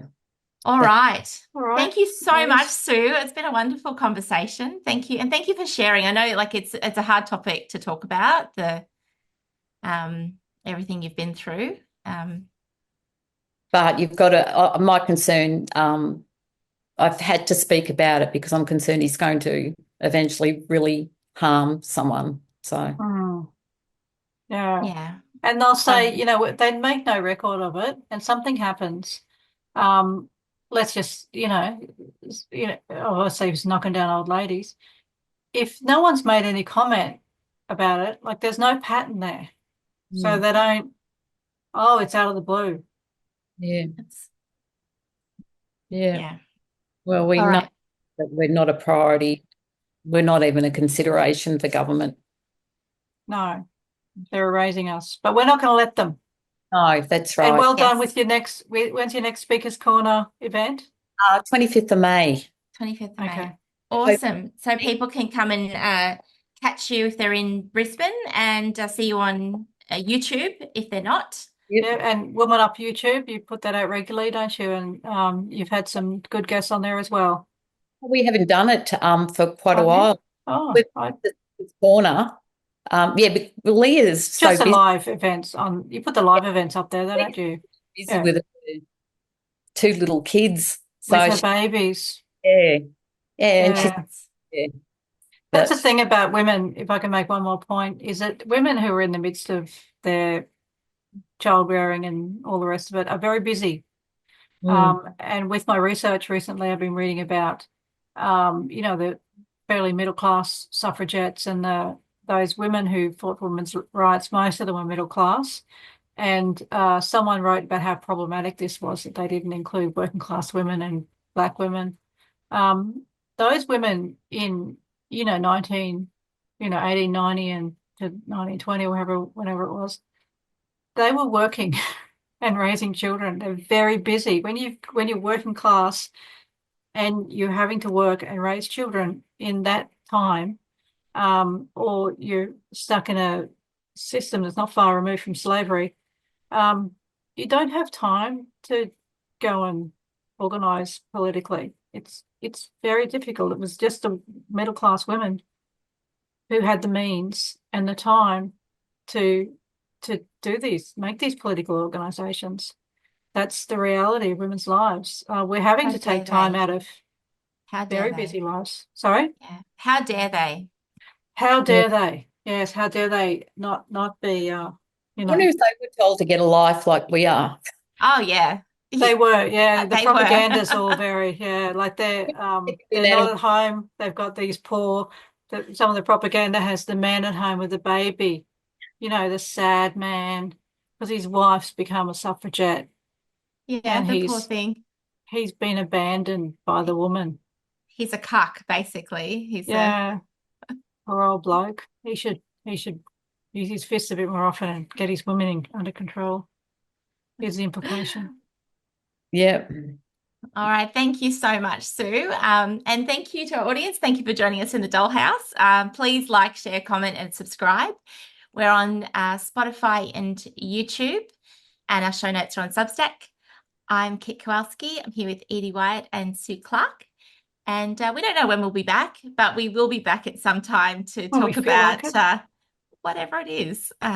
all the weird stuff in the Aussie genderverse. Thanks, Thanks, guys. guys. Bye-bye. Bye.